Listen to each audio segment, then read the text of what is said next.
ओम शांति। 27 फरवरी 2026। बाबा के महावाक्य। मीठे बच्चे, तुम इस कब्रिस्तान को परिस्तान बना रहे हो, इसलिए तुम्हारा इस पुरानी दुनिया कब्रिस्तान से पूरा पूरा वैराग्य चाहिए। प्रश्न। बेहद का बाप अपने रूहानी बच्चों का वंडरफुल सर्वेंट है, कैसे? उत्तर। बाबा कहते, बच्चे, मैं तुम्हारा धोबी हूँ। तुम बच्चों के तो क्या, सारी दुनिया के छी गंदे वस्त्र सेकंड में साफ कर देता हूँ। आत्मा रूपी वस्त्र स्वच्छ बनने से शरीर भी शुद्ध मिलता है। ऐसा वंडरफुल सर्वेंट है जो मन मनाभव के छू मंत्र से सबको सेकंड में साफ कर देता है। ओम शांति। ओम शांति का अर्थ बच्चों को बाप ने समझाया है। अहम आत्मा का स्वधर्म है शांत। शांति धाम जाने के लिए कोई पुरुषार्थ नहीं करना पड़ता है। आत्मा स्वयं शांत स्वरूप शांति धाम में रहने वाली है। हाँ, थोड़ा समय शांत रह सकती है। आत्मा कहती है, मैं कर्मेंद्रियों के बोझ से थक गई हूँ। मैं अपने स्वधर्म में टिक जाती हूँ, शरीर से अलग हो जाती हूँ, परंतु कर्म तो करना ही है। शांति में कहाँ तक बैठे रहेंगे? आत्मा कहती है, हम शांति देश के रहवासी हैं। सिर्फ यहाँ शरीर में आने से मैं टॉकी बना हूँ। अहम आत्मा अविनाशी, मम शरीर है विनाशी। आत्मा पावन और पतित बनती है। सतयुग में 5 तत्व भी सतो प्रधान होते हैं। यहाँ 5 तत्व भी तमो प्रधान है। सोने में खाद पड़ने से सोना पतित बन जाता है। फिर उनको साफ करने के लिए आग में डाला जाता है। इनका नाम ही है योग अग्नि। दुनिया में तो अनेक प्रकार के हठ योग आदि सिखलाते हैं। उनको योग अग्नि नहीं कहा जाता है। योग अग्नि यह है जिससे पाप जलते हैं। आत्मा को पतित से पावन बनाने वाला परमात्मा है। बुलाते हैं, हे पतित पावन, आओ। ड्रामा प्लान अनुसार सबको पतित तमो प्रधान बनना ही है। यह झाड़ है, इनका बीज रूप ऊपर में है। बाप को जब बुलाते हैं, बुद्धि ऊपर चली जाती है, जिससे तुम वर्षा ले रहे हो, जो अब नीचे आया हुआ है। कहते हैं, मुझे आना पड़ता है। मनुष्य सृष्टि का जो झाड़ है, अनेक वैरायटी धर्मों का, वह अब तमो प्रधान पतित है। जड़ जड़ीभूत अवस्था को पाया हुआ है। बाप बैठ बच्चों को समझाते हैं। सतयुग में देवताएं, कलयुग में है असुर। बाकी असुर और देवताओं की लड़ाई लगी नहीं है। तुम इन आसुरी 5 विकारों पर योग बल से जीत पाते हो। बाकी कोई हिंसक लड़ाई की बात नहीं। तुम कोई भी प्रकार से हिंसा नहीं करते हो, कभी किसको हाथ भी नहीं लगाएंगे। तुम डबल अहिंसक हो। काम कटारी चलाना यह तो सबसे बड़ा पाप है। बाप कहते हैं यह काम कटारी आदि मध्य अंत दुख देती है। विकार में नहीं जाना चाहिए। देवताओं के आगे महिमा गाते हैं ना, आप सर्वगुण संपन्न। आत्मा कहती है हम पतित बने हैं, तब तो बुलाते हैं हे पतित पावन आओ। जब पावन है तब तो कोई को बुलाते ही नहीं। उनको स्वर्ग कहा जाता है। यहाँ तो साधु संत आदि कितनी धुन लगाते हैं, हे पतित पावन सीताराम। बाप कहते हैं इस समय सारी दुनिया पतित है, इसमें भी किसका दोष नहीं है। यह ड्रामा बना बनाया है। जब तक मैं आऊं इन्हों को अपना पाठ बजाना है। ज्ञान और भक्ति फिर है वैराग्य। पुरानी दुनिया से वैराग्य, यह है बेहद का वैराग्य। उन्हों का है हद का वैराग्य। तुम जानते हो यह पुरानी दुनिया अब खत्म होनी है। नया घर बनाते हैं तो पुराने घर से वैराग्य हो जाता है ना। बेहद का बाप कहते हैं अभी तुमको स्वर्ग रूपी घर बनाकर देता हूँ। अभी तो है नरक, स्वर्ग है नई दुनिया, नरक पुरानी दुनिया। अभी पुरानी दुनिया में रह हम नई दुनिया बना रहे हैं। पुराने कब्रिस्तान पर हम परिस्तान बनाएंगे। यही जमुना का कंटा होगा। इस पर महल बनेंगे। यही दिल्ली जमुना नदी आदि होगी। बाकी यह जो दिखाते हैं पांडवों के किले थे, यह सब हैं दंत कथाएं। ड्रामा प्लान अनुसार जरूर फिर यह बनेंगे। जैसे तुम यज्ञ तप दान आदि करते आए हो, फिर भी करना होगा। पहले तुम शिव की भक्ति करते हो, फर्स्ट क्लास मंदिर बनाते हो, उसको व्यभिचारी भक्ति कहा जाता है। अभी तुम ज्ञान मार्ग में हो। यह है अव्यभिचारी ज्ञान। एक ही शिव बाबा से तुम सुनते हो। जिसकी पहले पहले तुमने भक्ति शुरू की, उस समय और कोई धर्म होते नहीं, तुम ही होते हो। तुम बहुत सुखी रहते हो। देवता धर्म बहुत सुख देने वाला है। नाम लेने से मुख मीठा हो जाता है। तो तुम एक बाप से ही ज्ञान सुनते हो। बाप कहते हैं और कोई से ना सुनो। यह है तुम्हारा अव्यभिचारी ज्ञान। बेहद के बाप के तुम बने हो। बाप से ही वर्षा मिलेगा, नंबरवार पुरुषार्थ अनुसार। बाप भी थोड़े समय के लिए साकार में आया हुआ है। कहते हैं मुझे ही तुम बच्चों को ज्ञान देना है। मेरा स्थायी शरीर है नहीं, मैं इसमें प्रवेश करता हूँ। शिव जयंती से फिर झट गीता जयंती हो जाती है।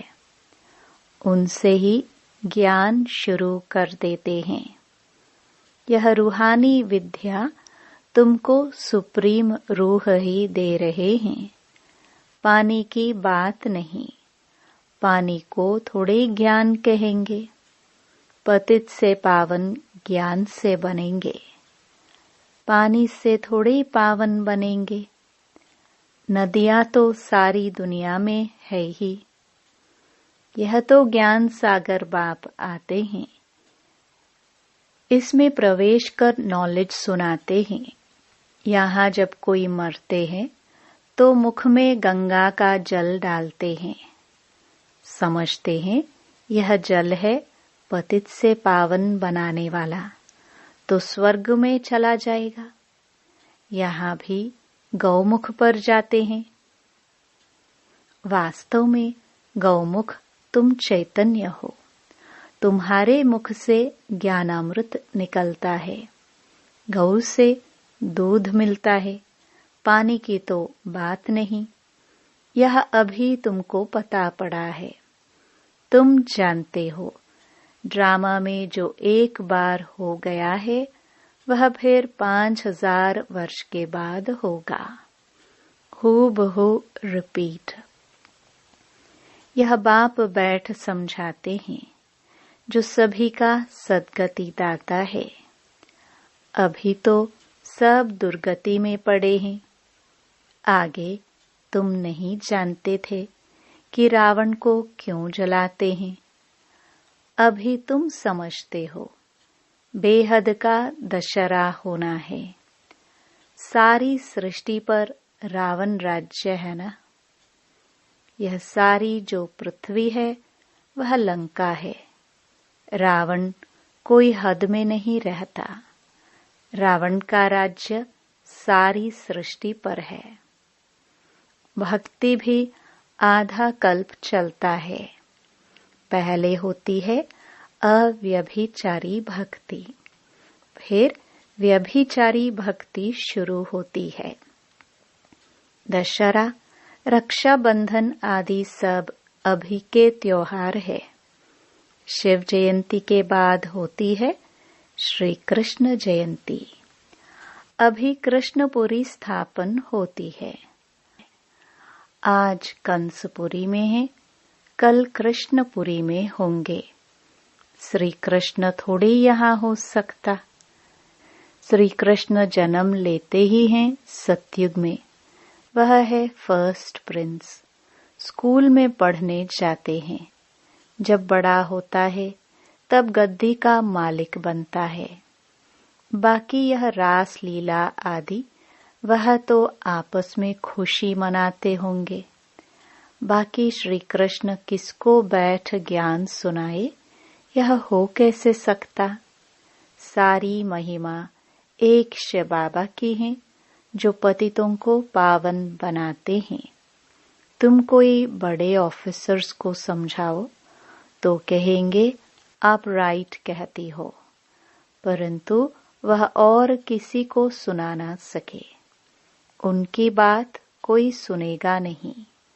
बीके बना और सब कहेंगे इनको तो जादू लग गया है। बीके का नाम सुना, बस समझते हैं यह जादू करती होंगी।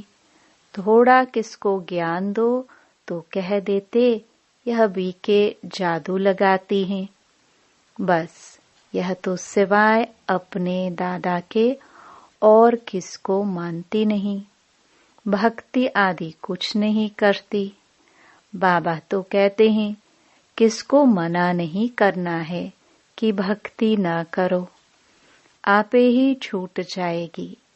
तुम भक्ति छोड़ते हो, विकार छोड़ते हो, इस पर ही हंगामा होता है। बाबा ने कहा है मैं रुद्र ज्ञान यज्ञ रचता हूँ। इसमें आसुरी संप्रदाय के विघ्न पड़ते हैं। यह है शिव बाबा का बेहद का यज्ञ, जिसमें मनुष्य से देवता बनते हैं। गाया हुआ भी है ज्ञान यज्ञ से विनाश ज्वाला प्रज्वलित हुई। जब पुरानी दुनिया विनाश हो तब तो तुम नई दुनिया में राज्य करेंगे। मनुष्य कहेंगे हम कहते हैं शांति हो और यह बीके कहती हैं विनाश हो। बाप समझाते हैं यह सारी पुरानी दुनिया इस ज्ञान यज्ञ में स्वाहा हो जाएगी। इस पुरानी दुनिया को आग लगनी है, नेचुरल कैलामिटीज भी आएगी। विनाश तो होना ही है। सरसों मुआफिक सब मनुष्य पीसकर खत्म हो जाएंगे, बाकी आत्माएं बच जाएंगी। यह तो कोई भी समझ सकते हैं। आत्मा अविनाशी है। अभी यह बेहद की होलिका होनी है जिसमें शरीर सब खत्म हो जाएंगे, बाकी आत्माएं पवित्र बन चली जाएंगी। आग में चीज शुद्ध होती है ना। हवन करते हैं शुद्धता के लिए। वह सब है जिस्मानी बातें। अभी तो सारी दुनिया स्वाहा होनी है। विनाश के पहले जरूर स्थापना हो जानी चाहिए। किसको भी समझाओ तो पहले बोलो स्थापना फिर विनाश। ब्रह्मा द्वारा स्थापना। प्रजापिता तो मशहूर है ना। आदि देव और आदि देवी। जगदम्बा के भी लाखों मंदिर हैं। कितने मेले लगते हैं। तुम हो जगदम्बा के बच्चे। ज्ञान ज्ञानेश्वरी फिर बनेंगे राज राजेश्वरी। तुम बहुत धनवान बनते हो, फिर भक्ति मार्ग में लक्ष्मी से दीपमाला पर विनाशी धन मांगते हैं। यहाँ तो सब कुछ मिल जाता है। आयुष्मान भव, पुत्रवान भव। तुम जानते हो हमारी आयु 150 वर्ष की रहती है। बाप कहते हैं जितना योग लगाएंगे उतना आयु बढ़ती रहेगी। तुम ईश्वर से योग लगाकर योगेश्वर बनते हो। मनुष्य तो हैं भोगेश्वर। कहाँ भी जाता है विकारी मोत पलती कपड़ धोए। बाप कहते हैं मुझे धोबी भी कहते हैं। मैं सब आत्माओं को आकर साफ करता हूँ, फिर शरीर भी नया शुद्ध मिलेगा। बाप कहते हैं मैं सेकंड में सारी दुनिया के कपड़े साफ कर लेता हूँ। सिर्फ मनमनाभव होने से आत्मा और शरीर पवित्र बन जाएंगे। छू मंत्र है ना। सेकंड में जीवन मुक्ति। कितना सहज उपाय है। बाप को याद करो तो पावन बन जाएंगे। चलते फिरते सिर्फ बाप को याद करो। और कोई जरा भी तकलीफ तुमको नहीं देता हूँ। सिर्फ याद करना है। अभी तुम्हारी एक एक सेकंड में चढ़ती कला होती है। बाप कहते हैं मैं तुम बच्चों का सर्वेंट बन आया हूँ। तुमने बुलाया ही है, हे पतित पावन आओ, आकर हमको पावन बनाओ। अच्छा बच्चे आया हूँ तो सर्वेंट हुआ ना। जब तुम बहुत पतित बने हो तभी जोर से चिल्लाते हो। अब मैं आया हूँ। मैं कल्प कल्प आकर तुम बच्चों को यह मंत्र देता हूँ। मुझे याद करो तो तुम पावन बन जाएंगे। मन मनाभव का अर्थ भी है। मन मनाभव मध्याजी भव अर्थात बाप को याद करो तो विष्णुपुरी के मालिक बनेंगे। तुम आए ही हो विष्णुपुरी का राज्य लेने। रावणपुरी के बाद है विष्णुपुरी। कंसपुरी के बाद कृष्णपुरी। कितना सहज समझाया जाता है। बाप कहते हैं इस पुरानी दुनिया से ममत्व मिटा दो। अभी हमने 84 जन्म पूरे किए हैं। यह पुराना छोला छोड़कर हम जाएंगे नई दुनिया में।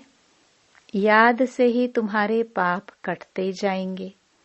इतनी हिम्मत करनी चाहिए। वह तो ब्रह्म को याद करते हैं, समझते हैं ब्रह्म में लीन हो जाएंगे, परंतु ब्रह्म तो है रहने का स्थान। वो लोग तपस्या में बैठ जाते हैं, बस हम ब्रह्म में जाकर लीन हो जाएंगे, परंतु वापस तो कोई जा नहीं सकते। ब्रह्म से योग लगाने से पावन तो बनेंगे नहीं। एक भी जाना सके, पुनर्जन्म तो लेना ही है। बाप आकर सच बतलाते हैं। सचखंड सच्चा बाबा स्थापन करते हैं। रावण आकर झूठ खंड बनाते हैं। अभी यह है संगम युग। इसमें तुम उत्तम से उत्तम बनते हो, इसलिए इनको पुरुषोत्तम कहा जाता है। तुम कौड़ी से हीरे जैसा बनते हो। यह है बेहद की बात। उत्तम से उत्तम मनुष्य है देवताएं। तो अभी पुरुषोत्तम संगम युग पर तुम बैठे हो। तुमको पुरुषोत्तम बनाने वाला है ऊंच ते ऊंच बाप। ऊंच ते ऊंच स्वर्ग का वर्षा तुमको देते हैं, फिर यह तुम भूलते क्यों हो? बाप कहते हैं मुझे याद करो। बच्चे कहते हैं बाबा कृपा करो तो हम भूले नहीं। यह कैसे हो सकता? बाबा के डायरेक्शन पर चलना है ना। बाप कहते हैं मुझे याद करो तो तुम पतित से पावन बन जाएंगे। राय पर चलो ना, बाकी आशीर्वाद क्या करूं? अच्छा, मीठे मीठे सिखिलदे बच्चों प्रति माता पिता बाप दादा का याद प्यार और गुड मॉर्निंग। रूहानी बाप की रूहानी बच्चों को नमस्ते। धारणा के लिए मुख्य सार। पहला, बाप के हर डायरेक्शन पर चलकर स्वयं को कौड़ी से हीरे जैसा बनाना है। एक बाप की याद में रह स्वयं के वस्त्रों को स्वच्छ बनाना है। दूसरा, अब नए घर में चलना है, इसलिए इस पुराने घर से बेहद का वैराग्य रखना है। नशा रहे कि इस पुरानी कब्रिस्तान पर हम परिस्तान बनाएंगे। वरदान। रहम की दृष्टि द्वारा घृणा दृष्टि को समाप्त करने वाले नॉलेजफुल भव। जो बच्चे एक दो के संस्कारों को जानकर संस्कार परिवर्तन की लगन में रहते हैं, कभी यह नहीं सोचते कि यह तो है ही ऐसे। उन्हें कहेंगे नॉलेजफुल। वे स्वयं को देखते और निर्विघ्न रहते हैं। उनके संस्कार बाप के समान रहम दिल के होते हैं। रहम की दृष्टि घृणा दृष्टि को समाप्त कर देती है। ऐसे रहम दिल बच्चे कभी आपस में खिटखिट नहीं करते। वे सपूत बनकर सबूत देते हैं। स्लोगन। सदा परमात्म चिंतन करने वाले ही बेफिक्र बादशाह है। उन्हें किसी भी प्रकार की चिंता नहीं हो सकती। ये अव्यक्त इशारे। एकता और विश्वास की विशेषता द्वारा सफलता संपन्न बनो। स्व उन्नति और सेवा की उन्नति दोनों में एक ने कहा, दूसरे ने हाँ जी किया। ऐसे सदा एकता और दृढ़ता से बढ़ते चलो। जैसे दादियों की एकता और दृढ़ता का संगठन पक्का है, ऐसे आप रत्नों का भी संगठन पक्का हो। तो संगठन की शक्ति जो चाहे वह कर सकती है। संगठन की निशानी का यादगार है 5 पांडव। ओम शांति।